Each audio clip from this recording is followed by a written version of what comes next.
सलीन अम्मा बाद फ़ौज़ बिल्लाहि मिनश शैतानिर रजीम बिस्मिल्लाहिर्रहमानिर रहीम अस्सलातु वस्सलामु अलैका या रसूल अल्लाह व अला आलिका व अस्हाबिका या हबीब अल्लाह अस्सलातु वस्सलामु अलैका या नबी अल्लाह व अला आलिका व अस्हाबिका या नूर अल्लाह। हफ्तावार आज हमारा 16वां दर्स फ़िक़्ह है और आज के इस दर्स में नमाज के फ़ज़ाइल न पढ़ने की वईद और नमाज की शराइत के हवाले से ये हमारा दर्स होगा। अल्लाह तबारक ताला ने कुरान पाक में इरशाद फरमाया, सूरतुल मुनाफिकून आयत नंबर 9 है, या अय्युहल्लज़ीना आमनू ला तुल्हिकुम अमवालुकुम वला औलादुकुम अन ज़िक्रिल्लाह व मन यफ़अल ज़ालिका फ़उलाइका हुमुल ख़ासिरून।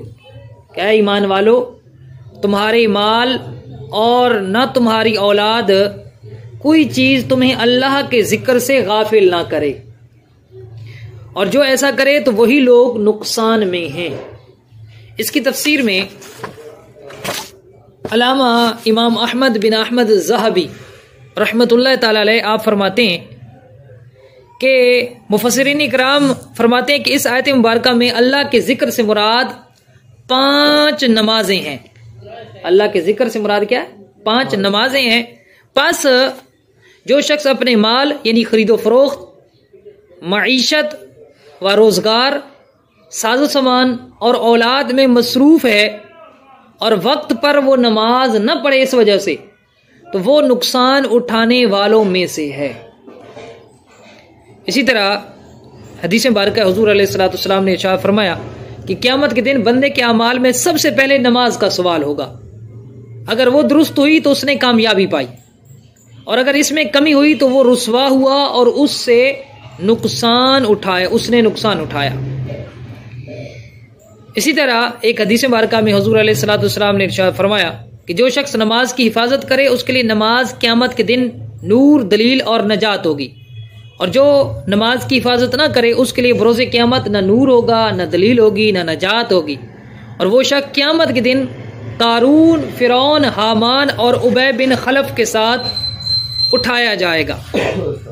इमाम मोहम्मद बिन अहमद ज़हबी आप नकल फरमाते हैं कि बाज़ उलमा इकराम ने फरमाया, बेनमाजी को इन 4 कारून, फ़िरौन, हामान और उबय बिन खलफ के साथ इसलिए उठाया जाएगा कि लोग अमूमन दौलत, हुकूमत, वजारत और तिजारत की वजह से नमाज छोड़ देते हैं। जो दौलत की वजह से नमाज छोड़ेगा उसका हशर कारून के साथ होगा, जो हुकूमत की वजह से नमाज छोड़ेगा उसका हशर फ़िरऔन के साथ होगा। अगर वजारत की वजह से नमाज छोड़ेगा तो उसका हशर फ़िरऔन के वज़ीर हामान के साथ होगा, और अगर तिजारत की मसरूफियत की वजह से नमाज छोड़ देगा तो उसको मक्के शरीफ के बदनाम काफिर ताजिर उबय बिन खलफ के साथ बरोज़े क़यामत उठाया जाएगा।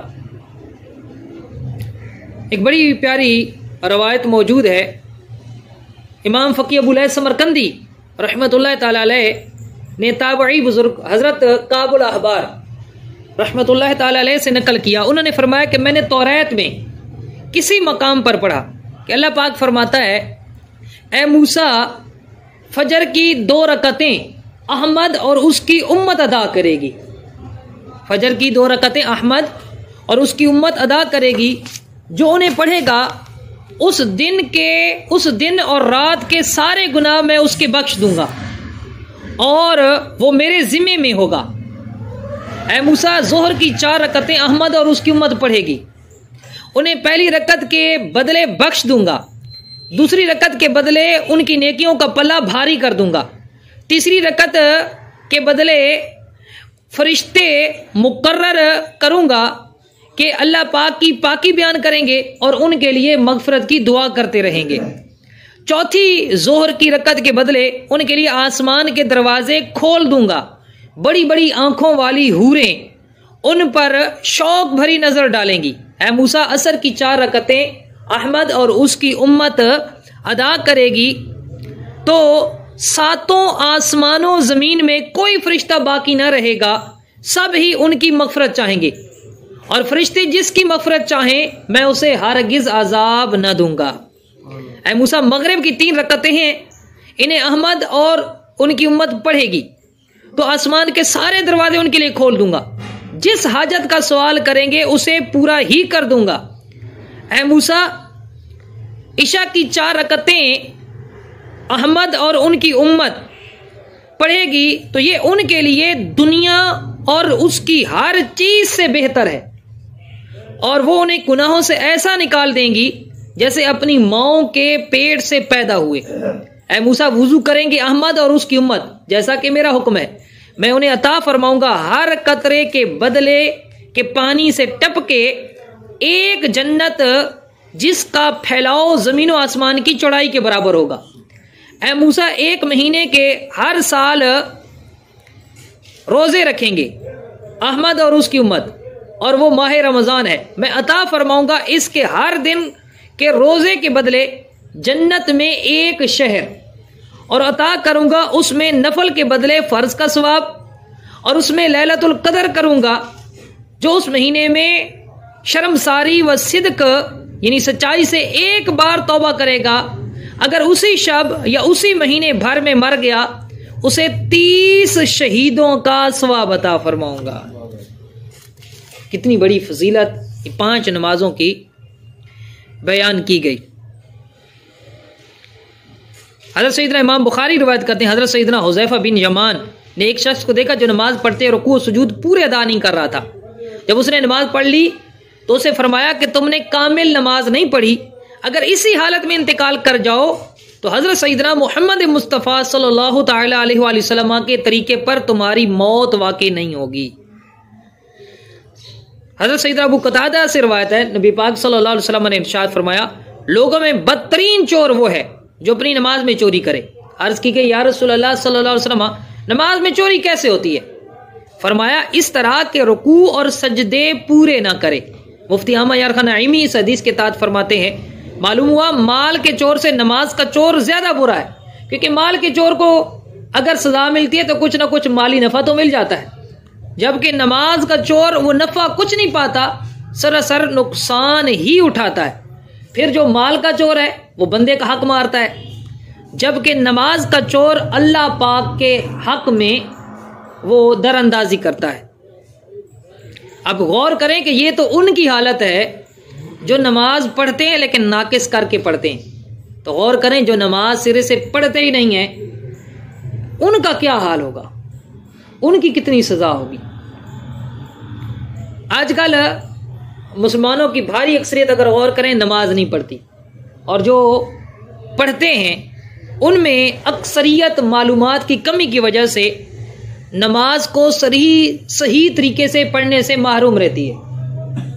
तो हम नमाज के हवाले से ये दर्स हमने शुरू किया है, तो आज नमाज की शर्तें बयान करेंगे।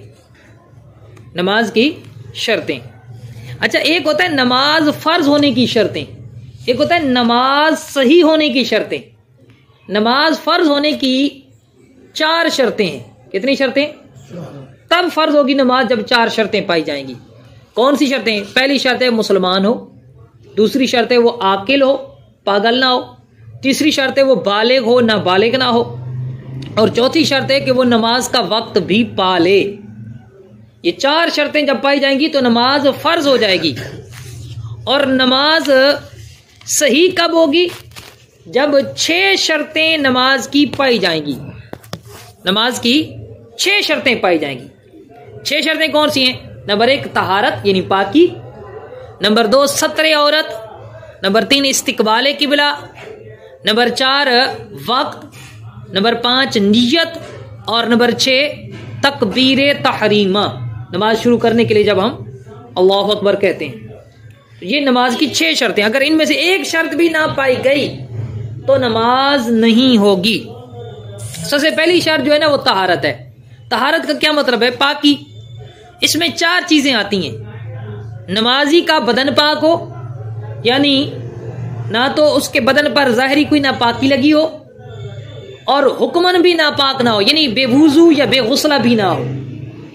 गुसल फर्ज है तो नमाज नहीं होगी, बेवुजू है तो नमाज नहीं होगी, जिस्म पर कोई नापाकी लगी हुई तो नमाज नहीं होगी। तो बदन पाक हो हर तरह की निजासत से। इसी तरह नमाजी ने जो लिबास पहन रखा है, चादर है, टोपी है, इमामा है, कपड़े हैं, वास्कट है, कोट है, वो लिबास पाक हो, नापाक होगा नमाज नहीं होगी। तीसरी चीज, जिस जगह पर खड़े होकर नमाज पढ़ रहा है, जिस जगह पर उसके पांव हैं, जिस जगह पर उसके घुटने लगेंगे, जिस जगह पर उसके हाथ लगेंगे, जिस जगह पर नाक और पेशानी लगेगा, वो जगह पाक होना जरूरी है।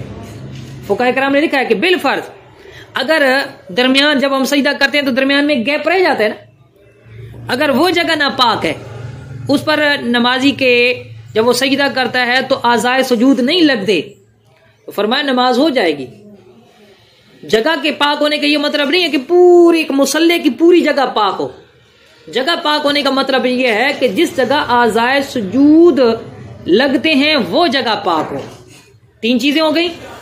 चौथी चीज यह है कि नमाजी ने कोई नापाकी उठाई हुई ना हो। नापाकी कैसे उठाएगा? जैसे आप किसी ने जनाब टेस्ट करवाना था, खून या पेशाब टेस्ट करवाना था, उसने वो अपनी जो शीशी थी, शीशी में निकलवाया, शीशी अभी जेब में है, वो तो नापाक है, खून भी पेशाब भी नापाक है, और वो जेब में है, नमाज का टाइम, उसने कहा पहले मैं नमाज पढ़ लेता हूं फिर ले जाऊंगा। अब उसकी नमाज नहीं होगी क्योंकि उसने निजासत उठा रखी है। इस तरह बच्चा था, बच्चे का पैम्पर था, उसने पैम्पर में पेशाब किया हुआ था, वो नमाज की हालत में मां की गोद में आकर बैठ गया, नमाज नहीं होगी। क्यों? इसलिए कि उसने निजासत को उठा लिया। इसको कहा जाता है हामिले निजासत, निजासत को उठाने वाला। तो ये 4 चीजें याद रखें, नमाजी का बदन पाक हो, जगह पाक हो, कपड़े पाक हो, और उसने कोई नापाकी उठाई हुई ना हो। अच्छा, अब ये तहारत नमाज के लिए इतनी अहम जरूरी है कि अगर कोई पाकी के बगैर नमाज पढ़ता है जानबूझकर, तो ये सख्त हराम है, सख्त हराम। जैसे जमात में कोई खड़ा था, वुजू टूट गया, वो कहता है यार अब मैं जाऊंगा वुजू करने तो लोग क्या कहेंगे, शर्म की वजह से कई शर्म कर जाते हैं, नहीं ये वुजू नहीं करता, खैर बाद में वुजू करके नमाज पढ़ लूंगा, तो सख्त गुनाहगार है। और अगर नमाज को हल्का जानकर ऐसा किया तो उसका ऐसा करना कुफ्र में दाखिल हो जाएगा।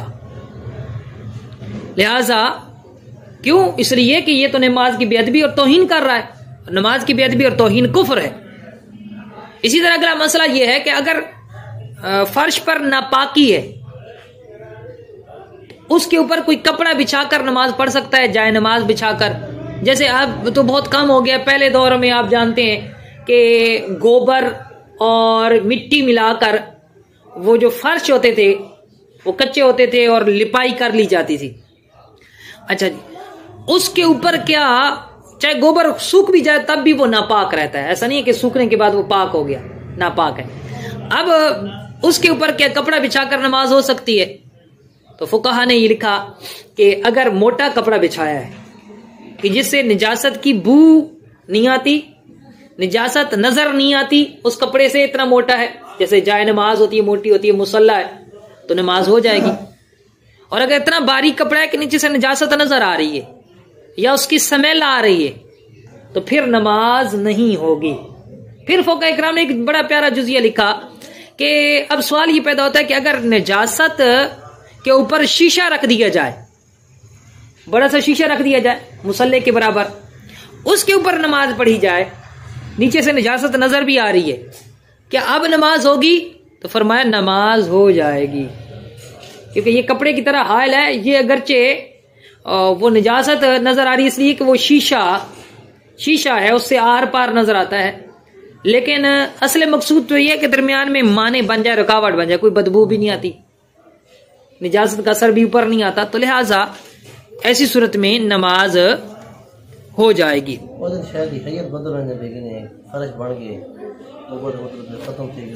चीज की हैयत बदलने से हुक्म बदल जाता है, ये आपकी बात बिल्कुल ठीक है। इस पर फुक़हा कराम ने 1-2 बातें लिखी कि नमक की कान में खंजीर गिर गया, सूअर गिर गया, और वो कुछ अरसे बाद नमक बन गया, उसका नमक का खाना बिल्कुल हलाल है, हालांकि खंजीर था, नजसल ऐन था, लेकिन उसकी असल बदल गई।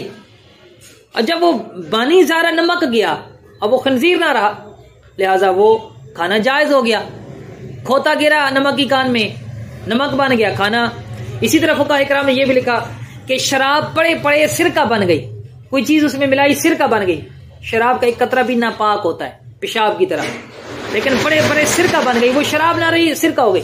अब चूंकि उसकी हकीकत बदल गई, उसकी हेयत और असल बदल गई, लिहाजा हुक्म भी बदल जाएगा, उसका खाना भी जायज हो गया और वो नापाक भी ना रही, लेकिन उसकी असल बदलनी चाहिए। अब ये जो है ना, फर्श जब लगा दिया, गोबर तो वो वहां पर वैसे का वैसा है। हाँ, सिर्फ ये है कि गोबर खुश्क हो गया है। अलबत्ता आप ये कह सकते हैं कि वो जो हम गोए लेते हैं, ठीक है जी, उपले, उर्दू में से उपला कहते हैं, हमारी जुबान में गोया कहते हैं, सूरियां। अच्छा, जब उसको हम जला लेते हैं, राख बन जाते हैं, अब उसकी असल चेंज हो गई, उसकी हकीकत बदल गई। अब वो उपला नहीं है, अब वो गोया नहीं है, सूरी नहीं है, अब वो राख है। अब वो राख पाक है, लेकिन वो भी उस सूरत में कि बिल्कुल मुकम्मल राख, उसमें गोया बिल्कुल थोड़ा सा भी जिंदा ना हो, थोड़ा सा भी जिंदा ना बताओ, तब वो सारे का सारी राख क्या हो जाएगी, पाक हो जाएगी। तो इसे पता चला कि जब असल बदलती है तब हुक्म बदलता है, असल बाकी है, हुक्म बाकी रहेगा। दूसरी जो शर्त है वो है सत्र औरत। सतर का मतलब होता है छुपाना, औरत है छुपाने की जगह।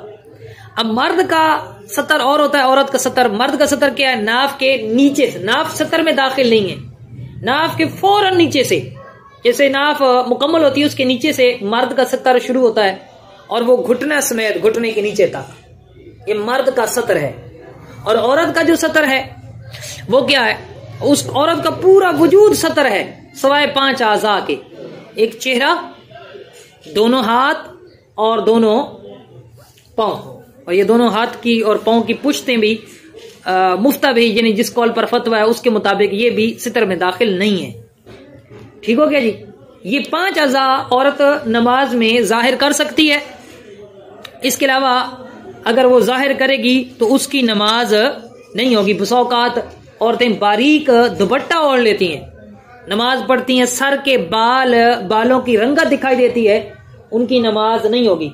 ये जिस्म पर ऐसा कपड़ा चाहे मर्द ने या औरत ने पहना है कि जो उसके सितर का मकाम है वो जाहिर हो रहा है, और कम से कम मतलब 1/4 की मिकदार या इससे ज्यादा जाहिर हो रहा है, तो उनकी भी नमाज नहीं होगी। अच्छा, ये जो औरत का हमने ये बयान किया कि 5 आज़ा के अलावा औरत का सत्र है, तो क्या लोगों के साथ नमाज के अलावा भी औरत का ये सित्र होगा? तो इसमें 3 सूरतें बनती हैं। कितनी सूरतें? 3 सूरतें। पहली सूरत यह है कि नमाज के अलावा गैर महरम के लिए इन 5 आज़ा के अलावा पूरे वजूद को छुपाना औरत के लिए ये फर्ज है। चेहरे का छुपाना वाजिब है, असले पर्दा में चेहरा शामिल नहीं है। ये बात के उलमा ने फितने की वजह से चेहरे के छुपाने को वाजिब करार दिया। पहले औरतें चेहरा जाहिर करती थीं, दोनों हाथ, दोनों पांव और चेहरा औरतें जाहिर करती थीं, लेकिन फी ज़माना ये चेहरा छुपाना वाजिब है लेकिन फर्ज नहीं है। अच्छा, ये हो गया गैर महरम से। जो महरम होते हैं, जो महरम है, बाप है, बेटा है, भाई है, भांजा है, भतीजा है, तो इनके सामने औरत का कौन सा पर्दा है? ये गर्दन से, मतलब ये सीने से लेकर ये घुटने तक, ठीक है जी। ये इसके अलावा ये कंधे, मोंढे, बाजू और ये पिंडलियां, सर के बाल, गर्दन, ये सारा अपने महरम के सामने औरत जाहिर कर सकती है। हाँ, अगर कोई ना करे शर्म हया की वजह से वो अलग बात है, लेकिन पर्दा इनका नहीं है। पर्दा किसका है? नाफ के नीचे से लेकर घुटने के नीचे तक, और उसके ऊपर यानी जो सीना है और उसके बैक साइड पे जो पीठ है, पुश्त है, ये चीज अपने महरम से छुपाएगी। 2 सूरतें हो गई। तीसरी सूरत हमारे यहाँ जैसा कि फी ज़माना कज़न भी आते हैं हमारे घरों में, मतलब देवर भी होते हैं, जेठ भी होते हैं, रिश्तेदार भी आते रहते हैं, पतरेर, मलवेर, फुफेर, मुसात। अच्छा, फिर अब हालांकि शरन तो इनसे पर्दा है, जिस तरह क्योंकि गैर महरम है, इनसे पर्दा है, लेकिन फी ज़माना अगर ये पर्दा कराया जाए तो रिश्तेदारियां खराब हो जाती हैं। फिर उलमा ने तखफीफ दी है। तखफीफ क्या दी है कि ये सिर्फ चेहरा जाहिर कर सकती है इनके सामने, इन दोनों हाथ, दोनों पांव और चेहरा। ये ना हो कि बाल खोले हो इनके सामने, किसी भी आलिम ने जायज करार नहीं दिया। बाजू खुले हो, किसी ने भी जायज करार नहीं दिया। 2 हाथ, 2 पांव और चेहरा खुला हो, दुआ सलाम कर सकती है, जरूरत की बात कर सकती है, खैर खरीद पूछी, जरूरत की बात की, जितनी है इसकी उलमा ने इजाजत दी। इससे जायद मतलब फ्री हो जाना, हंसी मजाक करना, गपशप फ्री होकर लगाना, ये अब भी नाजायज है, गुनाह है। हाँ, जो घर के बंदे हैं, जैसे देवर है, जो घर में रहते हैं, कजन, अब औरत जाहिर सी बात है उसने बर्तन धोने हैं तो बाजू ऊपर करने हैं, ठीक है, तो ये हिस्सा जाहिर होगा। कपड़े धो रही है तो ऐसा होगा, आटा गूंद रही है तो ऐसा होगा। तो अब ऐसी सूरत में मतलब जिसके बगैर चारा नहीं है, अगर औरत ने वो चीज जाहिर कर दी तो इसमें भी तखफीफ है, गुंजाइश है कि उस पर कोई सख्त हुक्म नहीं लगेगा, लेकिन वो भी बकदरी हाजत, जितनी हाजत है उतना, उसके बाद फिर फौरन उसको छुपा लेगी। और याद रखें, देवर को मौत करार दिया गया हदीस मुबारका में, देवर मौत है। हमारे यहाँ देवर को बहुत हल्का ले लिया जाता है, कोई मसला ही नहीं जी, खैर ये तो अपने घर का बंदा है। भाभी और देवर ये आपस में बड़े जनाब फ्री गपशप इनकी होती है और हंसी मजाक होता है, शरीयत में इसकी बिल्कुल इजाज़त नहीं है। तो ये सित्र औरत के हवाले से चंद बातें आपके सामने रखी हैं। और आखिर में सित्र औरत के हवाले से सिर्फ एक मसला ये है कि बसों का कपड़ा मोटा होता है लेकिन बड़ा टाइट होता है, कि जो जिस्म के आज़ा हैं उनकी शक्ल सूरत, उनकी गुलाई, उनका उभार वो मालूम होता है। तो ऐसी सूरत में अगर ऐसे कपड़े पहन लेंगे तो नमाज का क्या हुक्म होगा? तो फरमाया नमाज हो जाएगी, लेकिन ऐसे आज़ा की तरफ कि जिनके सारा कुछ आगे पीछे नजर आ रहा है, उसकी तरफ नजर करना जायज नहीं है दूसरों के लिए। और ऐसे लिबास को लोगों के सामने पहनकर आना भी मना है। और औरतों के हवाले से तो मन्नत और ज्यादा है। हमारे यहाँ मतलब औरतें आजकल तो टाइट इतने पहनती हैं ना, मतलब पजामे, चूड़ीदार पजामा हो गया तो फलां पजामा हो गया, बिल्कुल कस के आगे पीछे सारा माहौल बना होता है। तो ये शरीयत में इसकी इजाजत नहीं है, ये सितर के खिलाफ है, अगरचे इसमें नमाज हो जाएगी। तीसरी शर्त है इस्तिकबाल किबला, नमाज में किबले की तरफ रुख करना, ये कहलाता है इस्तिकबाल किबला। नमाजी ने जानबूझकर अगर अपना सीना किबले से फेर लिया बगैर किसी उज़र के, तो उसकी नमाज उसी वक्त टूट जाएगी। जैसे मेरा ये किबले की तरफ चेहरा है, अगर मैं ऐसे कर लेता हूं, सीना मैंने फेर लिया, मेरी नमाज फौरन टूट जाएगी। और अगर किसी बगैर कसद और इरादे के फिर गया, जैसे चक्कर आए, थोड़ा सा ऐसे गिरा, फौरन 3 मरतबा सुबहान अल्लाह की मिकदार से पहले किबले की तरफ हो गया, या उसको लगा कि मेरा वुजू नहीं है, वुजू करने के इरादे से वो पीछे मुड़ा, फिर जहन में आ गया नहीं यार मैंने तो वुजू किया था, अभी 3 मरतबा सुबहान अल्लाह की मिकदार नहीं गुजरी, किबले की तरफ रुख कर ले, उसकी नमाज नहीं टूटेगी। क्लियर हो गया जी। उसके बाद ये जो सिर्फ चेहरा है, वो सीना फेरने का जिक्र था। अगर कोई चेहरा बगैर उज़र के किबले से फेर लेता है, दाएं बाएं कर लेता है, या आसमान की तरफ देख लेता है, तो ये मकरूह तहरीमी, करीब हराम, नाजायज और गुनाह है। और अगर सिर्फ आंखें फेरता है, कई कोई आपने देखा होगा भाई देख सीधे रहते हैं लेकिन आंखें वो देख रहे होते हैं। अच्छा, आप उसको देखें तो आपको ये लगेगा शायद ये नमाज नहीं पढ़ेगी, तो मुझे घूर के देख रहा है।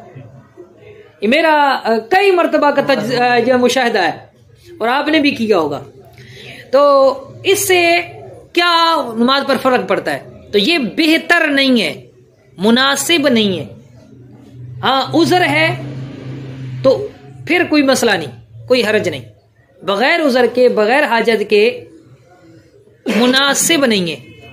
उज़र की एक मिसाल दूं, जैसे आप इमाम के पीछे खड़े हैं, अब आपको लगता है इमाम ने देर बड़ी लगा दी है, पता नहीं मुझे इमाम कहीं रुकू में तो नहीं चला गया, सजदे में तो नहीं चला गया, उठ तो नहीं गया, इमाम क्यों देर लगा रहा है, आपने ऐसे आंखें घुमा के देख ली तो यहाँ पर उज़्र मौजूद है, ठीक है, उसमें हर्ज और मुज़ायका नहीं है। अच्छा, उसके बाद अगर आप ऐसी जगह पर हैं कि जहां पर आपको किबले की पहचान नहीं हो रही, ना कोई बताने वाला है कि किबला इधर है, ना दिन निकला हुआ है कि सूरज के जरिए आप मालूम कर लें, ना वहां पर कोई मस्जिद वगैरह है कि उसके मेहराब से आपको पता चल जाए, ना कोई बताने वाला शख्स मौजूद है, तो यहां वहां पर शरीयत ये कहती है कि आप सोचो विचार करें, तहरी करें, जिस जानिब आपका दिल जम जाए कि इधर किबला है, भले उधर किबला ना हो, आप उधर करके मुंह करके नमाज पढ़ लें, आपके हक में वही किबला है, आपकी नमाज हो जाएगी। नमाज के बाद आपको पता चला मैंने तो जनाब किबले को पीठ करके पुश्त करके नमाज पढ़ी थी, फिर भी फुकहा ने लिखा कि नमाज हो जाएगी, क्योंकि उस वक्त हुक्म था कि आप सोचो विचार करें। अच्छा, अगर दो बंदे हैं, मैं और हाफिज तारिक साहब हैं, हम एक जगह गए, मैंने सोचो विचार किया और एक तरफ मेरा दिल जमा, मैं नमाज शुरू कर दी, हाफिज साहब कहते हैं कि चलो जी मुफ्ती साहब ने सोच ली है, मुझे सोचने की क्या जरूरत है, इन्होंने भी मेरे वाली समत की तरफ रुख करके नमाज पढ़ ली, मेरी हो जाएगी, इनकी नहीं होगी। क्यों? हर बंदे को अपनी अपनी तहरी करने का हुक्म है, दूसरों के पीछे चलने का हुक्म नहीं है। चौथी शर्त है वक्त। जो नमाज पढ़ रहे हैं उसका वक्त होना भी जरूरी है। जैसे आज की हमने जोहर पढ़नी है तो जरूरी है कि जोहर का वक्त शुरू हो जाए। अगर वक्त शुरू होने से पहले पहले हम पढ़ लेंगे तो नमाज नहीं होगी, और वक्त गुजार कर पढ़ेंगे तो नमाज कज़ा हो जाएगी। तो नमाज के लिए वक्त होना जरूरी है। आजकल आपको पता है कि तरक्की का दौर है, अब औकात की मालूमात मुश्किल नहीं है। वक्त मालूम करने के लिए मस्जिद के अंदर घड़ियां मौजूद हैं, डिजिटल घड़ियां हैं। अच्छा जी, औकाते नमाज के नक्शे मसाजिद में लगे हुए हैं, तो इनके जरिए हम नमाजों की मालूमात हासिल कर सकते हैं। अच्छा, ये जो नमाज है ना, फजर का वक्त कौन सा है? जब तुलुए सुबह सादिक होती है, सहरी का वक्त खत्म होता है, फजर की नमाज का वक्त दाखिल हो जाता है, सूरज की पहली किरण चमकने तक रहता है। लेकिन बेहतर ये है कि जो मर्द हैं वो जब खूब उजाला हो जाए, जैसे 25 मिनट 30 मिनट रहते हैं सूरज निकलने में, उस वक्त नमाज पढ़ें। ये मर्दों के लिए मुस्तहब है, जबकि औरतों के लिए फजर की नमाज अव्वल वक्त में पढ़ लेना, जैसे आज़ानें हुई औरतें नमाज पढ़ लें, ये उनके लिए बेहतर है, ज्यादा सवाब का बायस है। और बाकी नमाजों में औरतें क्या करेंगी? मर्दों की जमात का इंतजार करेंगी। उनके लिए अफजल है ये कि मर्दों की जमात हो जाए उसके बाद नमाज पढ़ें। लेकिन अगर पहले भी पढ़ लेती हैं नमाज का वक्त दाखिल होने से होते ही, तो तब भी उनकी नमाज हो जाएगी, गुनहगार नहीं होगी। लेकिन अफजल ये है कि जमात के बाद बकिया 4 नमाजों में जमात का इंतजार करें। जी बिल्कुल। अच्छा, अब जोहर की नमाज का वक्त क्या है? जब सूरज सीधा सर पर होता है ना, जवाल का टाइम होता है, जब सूरज ढल जाएगा जोहर की नमाज का वक्त शुरू हो जाएगा, और असर की नमाज तक जोहर का वक्त रहता है। कई लोग समझते हैं शायद 3 बजे तक जी जोहर है। अगर 3 के बाद पढ़े ना बड़े बूढ़े बुजुर्गों के सामने, तो अरे ये कौन सा नमाज का टाइम है? भाई नमाज का टाइम असर तक है। अगर असर में से 5 मिनट भी रहते हैं ना, तब भी नमाज का टाइम है। बल्कि 1 मिनट पहले भी, आधा मिनट पहले भी आपने अल्लाह अकबर कह लिया और नमाज आपने मुकम्मल की असर के वक्त में, आपकी नमाज अदा ही होगी, कज़ा नहीं होगी, गुनाहगार भी नहीं होगी। वो इंशाल्लाह आते हैं। अच्छा, ये हो गई जोहर का वक्त। लेकिन जोहर में याद रखें कि गर्मियों में इसे ताखीर से पढ़ना अफजल है, ठंडा करके, और सर्दियों में इसको जल्दी पढ़ना मुस्तहब है, बेहतर है, अच्छा है, अफजल है। और अगर कहीं रूटीन ऐसी है नमाजियों की कि गर्मियों में वो कहते हैं जी 1 बजे जमात हो जाए, और उसमें नमाजियों की तादाद ज्यादा होती है, नमाजियों को सहूलत ज्यादा है, तो असल चीज है नमाजियों की तादाद। असल चीज क्या है? नमाजियों की। तो वो 1 बजे ही, फिर गर्मियों में भी 1 बजे अफजल होगा। अगर 3 बजे करते हैं तादाद जनाब 40 हो जाती है। 3 बजे करते हैं 40, 1 बजे करते हैं तादाद जो है 60-70। तो अब अफजल ये कि 1 बजे करें ताकि तादाद ज्यादा बढ़े। शरीयत को तादाद मतलूब है। असर की नमाज का वक्त, जब जोहर की नमाज का वक्त खत्म होता है, जब 2 मिसल साया हो जाता है, असर की नमाज का वक्त शुरू हो जाता है और उसके बाद गुरूब आफताब तक असर की नमाज का वक्त बाकी रहता है। गुरूब आफताब तक असर की नमाज का वक्त बाकी रहता है। अच्छा, अब ये जो मैंने कहा ना गुरूब आफताब तक, हमारे यहाँ तो लोग समझते हैं जब सूरज बिल्कुल जर्द पड़ जाए नमाज नहीं होती थी, तो ऐसा नहीं है। जब सूरज जर्द पड़ जाए तो उस दिन की जो नमाज है असर की, अगर नहीं पड़ी थी तो वो पढ़ेगा, बिल्कुल अदा नमाज होगी। हाँ, बिला उज़र इतनी ताखीर करना कि सूरज पीला हो जाए, जर्द हो जाए और आखिरी 20 मिनट सूरज गुरूब होने में से बच जाए, इतनी ताखीर करना ये मकरूह तहरीमी, नाजायज और गुनाह है।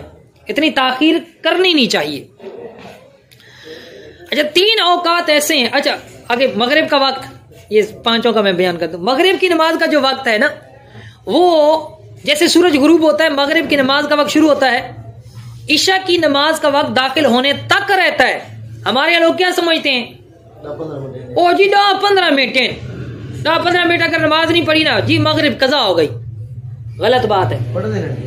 ये तकरीबन 1.25 घंटा से लेकर 1.5 घंटे तक वक्त होता है मगरिब की नमाज का। हाँ, ये है कि मगरिब की नमाज में मामूली ताखीर करना ये नापसंदीदा है, मकरूह तंज़ीही है। और अगर इतनी ताखीर कोई करे बिला उज़र कि आसमान पर सितारे निकल आए, सितारों से आसमान भर जाए, इतनी ताखीर करना मकरूह तहरीमी, नाजायज और गुनाह है। थोड़ी ताखीर से मेरा 5-10 मिनट 15 मिनट ताखीर हो गई, वो तो अच्छा है ना कि 2 मिनट में नमाजी ज्यादा आ जाएंगे, उसमें कोई मुज़ायका नहीं है। तो इतनी ताखीर करना, 10-15 मिनट ताखीर की और बगैर उज़र की। अब रमजान मुबारक में जो ताखीर होती है 10 मिनट हम टाइम देते हैं, उसका एक रीजन है कि अगर हम फौरन जमात करवाते हैं 5 बंदे भी नहीं होंगे नमाज में, तो 10 मिनट अगर हम टाइम देते हैं तो उसमें चूंकि असल मतलूब नमाजियों की तादाद है तो वो नमाजी बीच में शामिल हो जाते हैं, इसलिए रोजों में 10 मिनट तक ताखीर की जा सकती है। उसके बाद ईशा की नमाज का वक्त, जब मगरिब की नमाज का वक्त खत्म होता है, गुरूब शफक हो जाता है, ईशा की नमाज का वक्त शुरू होता है और फजर की नमाज का वक्त दाखिल होने तक रहता है। ईशा की नमाज का वक्त, ईशा की नमाज का वक्त और वित्रों का वक्त वो ईशा के फर्जों के बाद शुरू हो जाता है और वो भी फजर की नमाज के वक्त तक रहता है। अब तहज्जुद का आपने पूछा वक्त कौन सा है, ईशा के फर्ज पढ़ने के बाद आंख लगा ली, थोड़ा देर सो लिया, सोने के बाद जैसे आप उठे, चाहे आप 10 बजे उठ गए, 11 बजे उठ गए, वही तहज्जुद का वक्त है। लेकिन अफजल यह है कि तहज्जुद पिछली रात में अदा की जाए, जिसमें हम अमूमन सहरी करते हैं, उसमें तहज्जुद पढ़ना अफजल है। वो इंशाल्लाह उसका जी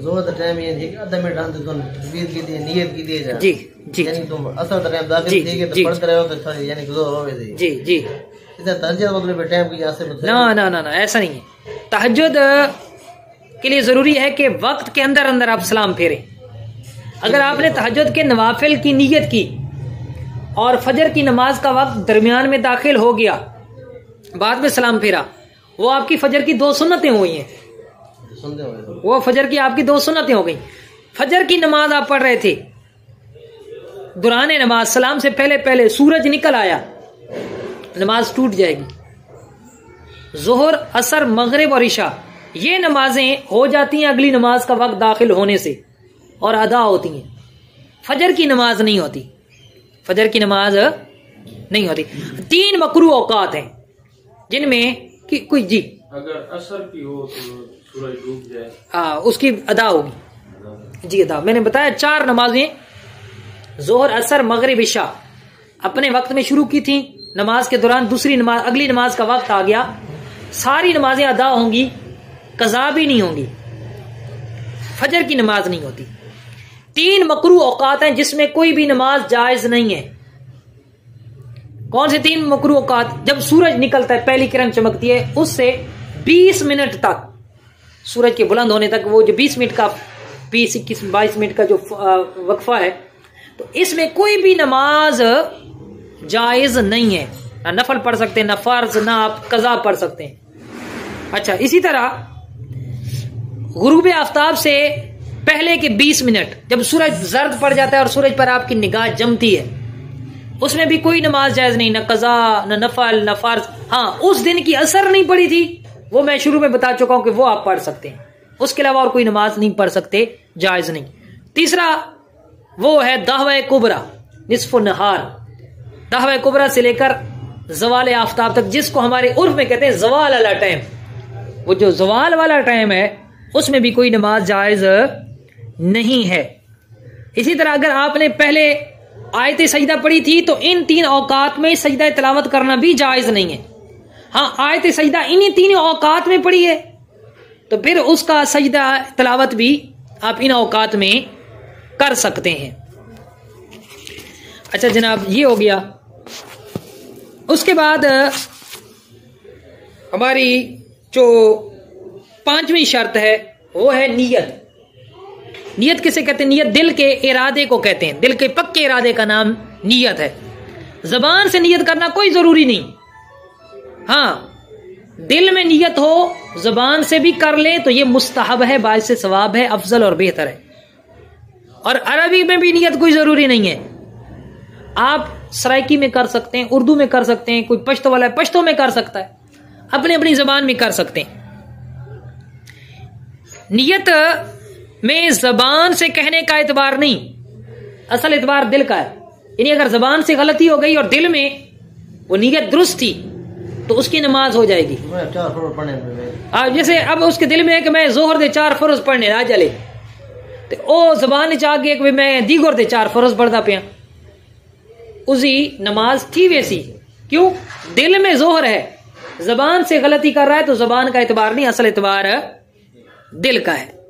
और नियत का सबसे अदना दर्जा कम से कम यह है कि आप अगर दिल में नियत कर रहे हैं ना, आप शुरू करने लगे, तो मैंने पकड़ा, हाफिज साहब कौन सी नमाज पढ़ रहे हैं, आप बगैर सोचे फट बताएं, जोहर की, असर की, मगरिब की, इशा की, फौरन बताएं। अगर आप ना सोच में पड़ गए, कौन सी पढ़ रहा हूं, हाँ जी मैं असर की पढ़ रहा हूं, आपकी नियत है ही नहीं। क्योंकि नियत वो है कि फौरन अगर कोई पूछे तो उसी वक्त फौरन बता दें, तो पता चला आपके दिल में नियत है। इतनी नियत होनी जरूरी है। फर्ज नमाज में नियत कैसे करेंगे? फर्ज नमाज की नियत, फर्ज नमाज में फर्ज की नियत जरूरी है। मसलन दिल में यह नियत हो कि मैं आज की जोहर की फर्ज नमाज पढ़ता हूं, आज जोहर की फर्ज नमाज पढ़ता हूं, तो ये नियत करना बेहद जरूरी है। अगर इस तरह नियत नहीं करेंगे, फर्ज की नियत नहीं करेंगे, तो नमाज नहीं होगी। फर्ज की नियत करना जरूरी है। और दुरुस्त तरीन यह है कि नफल, सुन्नत और तरावी में मुतलक नमाज की नियत काफी है।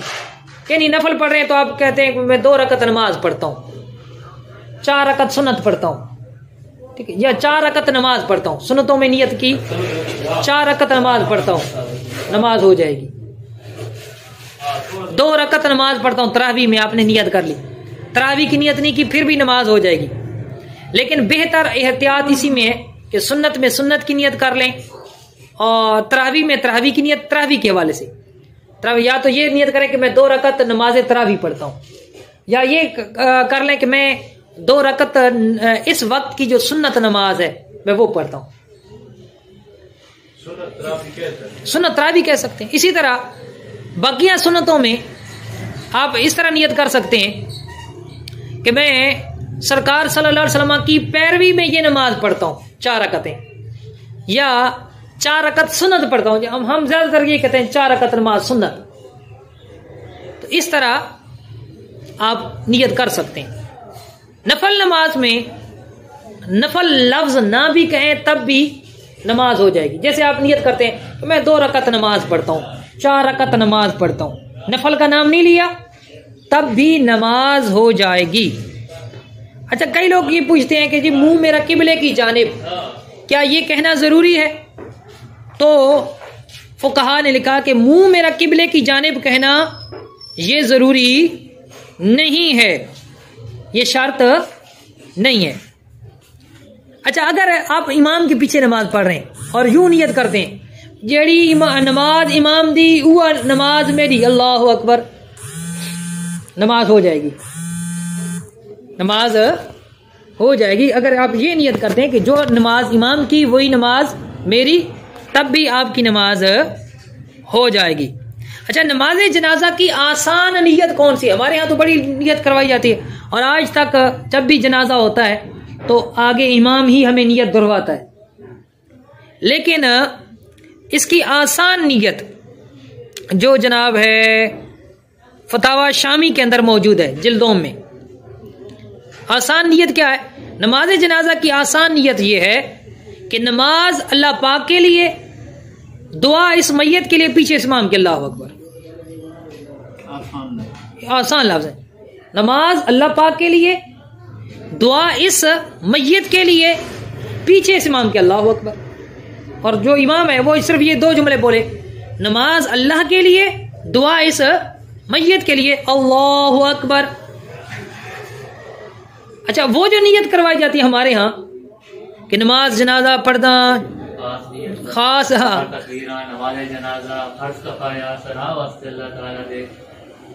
दरूद वास्ते नबी पाक सल्लल्लाहु अलैहि वसल्लम दे, दुआ वास्ते हाजिर इस मैयत दे, पीछे इमाम दे, मुंह की तमखाना काबा शरीफ की तरफ, वो इतना लंबा अगर वो करवाता है तो वो उसमें मुज़ायका नहीं है, वो कोई नाजायज हम नहीं कह रहे या उसे गलत नहीं कह रहे।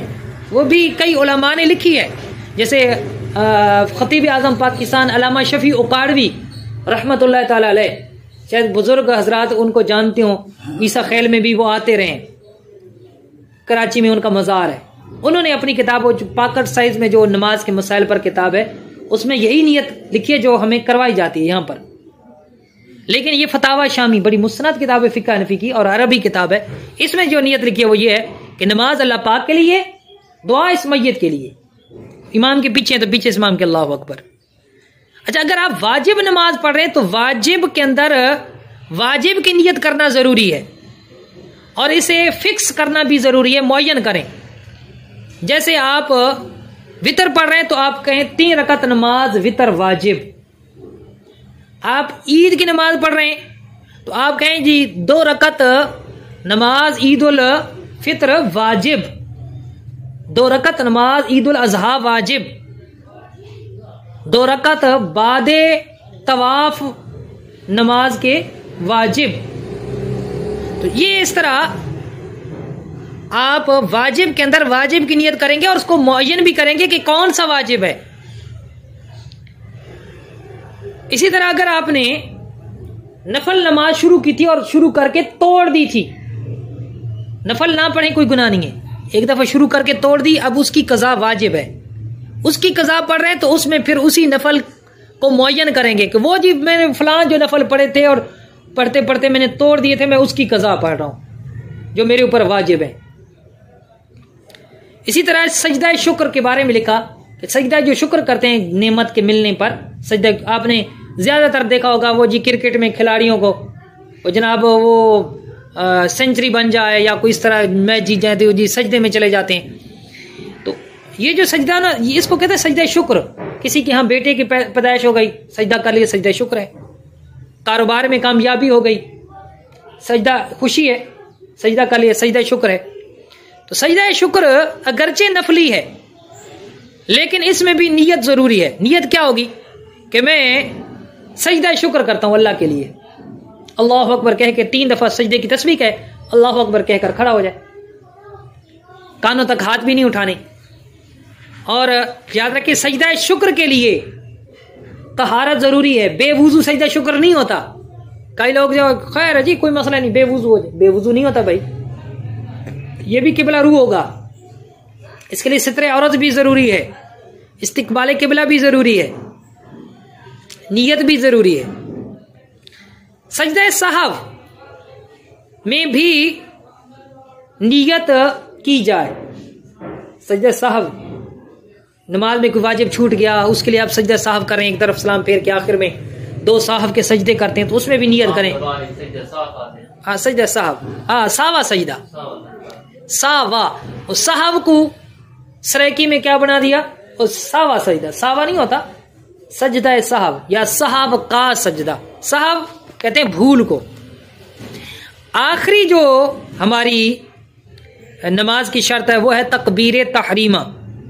सरकार दो आलम सल्लल्लाहु अलैहि वसल्लम अल्लाहु अकबर से नमाज शुरू फरमाते थे। तकबीर तहरीमा ये क्या है, फर्ज है या शर्त है? याद रखें कि तकबीर तहरीमा जनाजे के अंदर ये रुकन है, फर्ज है। जनाजे में दो रुकन होते हैं, 4 तकबीरें और खड़ा होना। जनाजे में 3 सुन्नतें होती हैं। कौन कौन सी? सना पढ़ना, दरूद पढ़ना, दुआ पढ़ना। 4 तकबीरें ये फर्ज हैं और खड़े होना भी जनाजे में फर्ज है। अच्छा, जनाजे के अलावा बकिया जो नमाजें हैं उनमें ये जो तकबीर तहरीमा है ये असल में शर्त है। कई जगह इसको फराइज में भी शुमार किया। फराइज में शुमार इसलिए करते हैं क्योंकि ये नमाज के जो अरकान है उसके साथ बिल्कुल मुत्तसिल होती है, मिली होती है, तो इसलिए तकबीर तहरीमा को शुमार कर लिया फर्ज में भी, नमाज के फराइज में भी, लेकिन दर हकीकत नमाज की शराइत में से है। हाँ, जनाजे के अंदर ये फर्ज है। सल्लु अलल हबीब सल्लल्लाहु तआला अला मुहम्मद सल्लल्लाहु अलैहि वसल्लम। कहना कोई सवाल होगा? हाँ जी, जेब के अंदर अगर सिगरेट है, निस्वार की डबिया है, निस्वार की पुड़िया है, तो वो क्योंकि नापाक नहीं है, नापाक नहीं है। अगर सिगरेट नापाक होती पीना हराम होता, अगर निस्वार नापाक होती निस्वार करना हराम होता। शरन ये जायज, नशे नहीं है। नशा वो है कि जिसको करने के बाद माँ बहन की तमीज खत्म हो जाए, ये आदत है। निस्वार करना, सिगरेट करना, दिमाग घूमता है लेकिन नशा नहीं है। ये नशे में नहीं आता। हाँ, ये मकरूह तबई जरूर है कि इंसानी तबीयत इससे घिन खाती है, इसको नापसंद करती है। शरन मुबाह है, न सवाब है न गुनाह है। हाँ, इस हद तक इस्तेमाल करना कि कई लोग सिगरेट की डब्बियों पे डब्बियां इतनी कसरत से इस्तेमाल करना कि उसके नुकसान का जने गालिब हो जाए, अब वो गुनाहगार होगा। वो आयत मुबारक है ना, वला तुल्कू बिअयदिकुम इला तहलुका, कि तुम अपने हाथों खुद को हलाकत में मत डालो। वो तो फिर फुकाहा ने यहां तक लिखा कि इतना पेट भर कर खाना खाना कि बंदे को जने गालिब हो जाए, यकीन हो जाए कि मेरा पेट खराब हो जाएगा, फिर भी तू नहीं वेंदा है। फरमाया अब इसके लिए खाना ये हराम है। वो तो खाना हलाल की एक चीज है।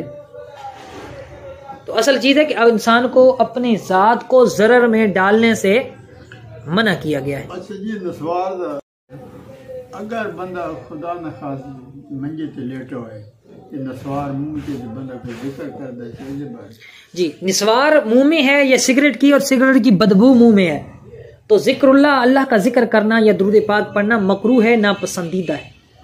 शरन ना गुनाहगार नहीं होगा लेकिन ना पसंदीदा जरूर है, अच्छा नहीं है।